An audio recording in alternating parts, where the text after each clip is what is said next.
Hello mes braves, moi c'est Juliane Gonon. Dans ma chaîne, je parle d'immigration Canada et d'entrepreneuriat. Aujourd'hui, on va parler de 7 documents à préparer pour débuter ton immigration. Donc, si tu es nouveau dans cette chaîne, n'oublie pas de t'abonner, de liker, de laisser un commentaire, j'y répondrai.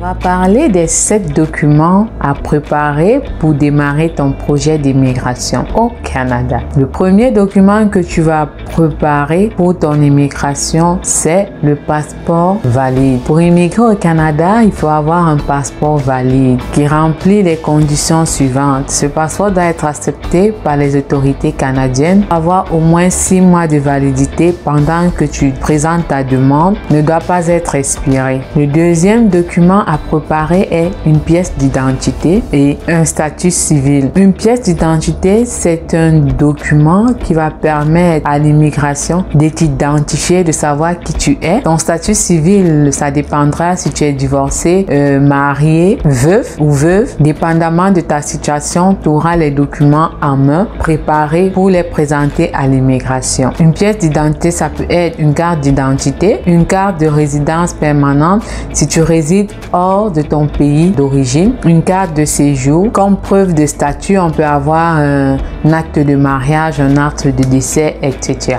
La chose qu'il faut savoir concernant ces différents documents, c'est qu'ils doivent être en français ou en anglais. S'ils ne sont pas en français ou en anglais, il va falloir les traduire par un traducteur agréé avant de faire ta demande. Troisième document à préparer, les résultats de tests d'examen linguistique reconnus. Pour immigrer au Canada, tu dois prouver que tu parles au moins français ou anglais, et à ce sujet tu feras un test linguistique soit en français soit en anglais qui sera évalué selon les autorités canadiennes. Ce test doit dater de moins de 2 ans pour être valide. Le quatrième document dont on va parler, ça concerne les étudiants, tes diplômes d'études. Pour émigrer au Canada en tant qu'étudiant, il va falloir préparer tes diplômes d'études. À ce sujet, j'ai une vidéo qui parle de pourquoi venir étudier au Canada, ou qui te donne les 5 bonnes raisons de venir étudier au Canada.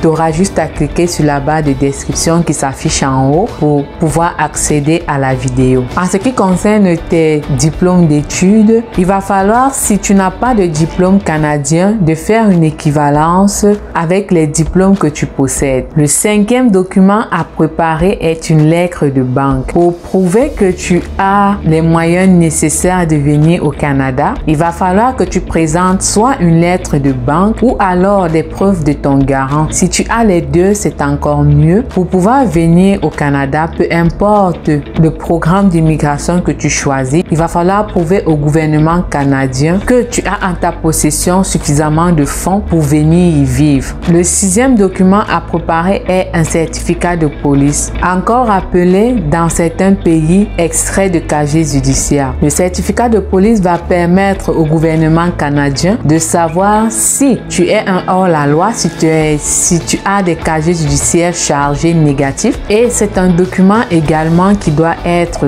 en français ou en anglais. Le 7e document dont on va parler, c'est une lettre d'emploi. Pour immigrer au Canada en tant que travailleur, il va falloir prouver au gouvernement canadien que tu as une expérience professionnelle. Pour cela, il te faut préparer une lettre d'emploi venant d'une société au Canada par exemple. Nous sommes arrivés à la fin de cette vidéo. Merci de l'avoir écouté jusqu'à la fin. Comme information, je publie une vidéo par semaine. Donc, si tu es nouveau dans cette chaîne, n'oublie pas de t'abonner, de liker, de laisser un commentaire. J'y répondrai. À la prochaine vidéo.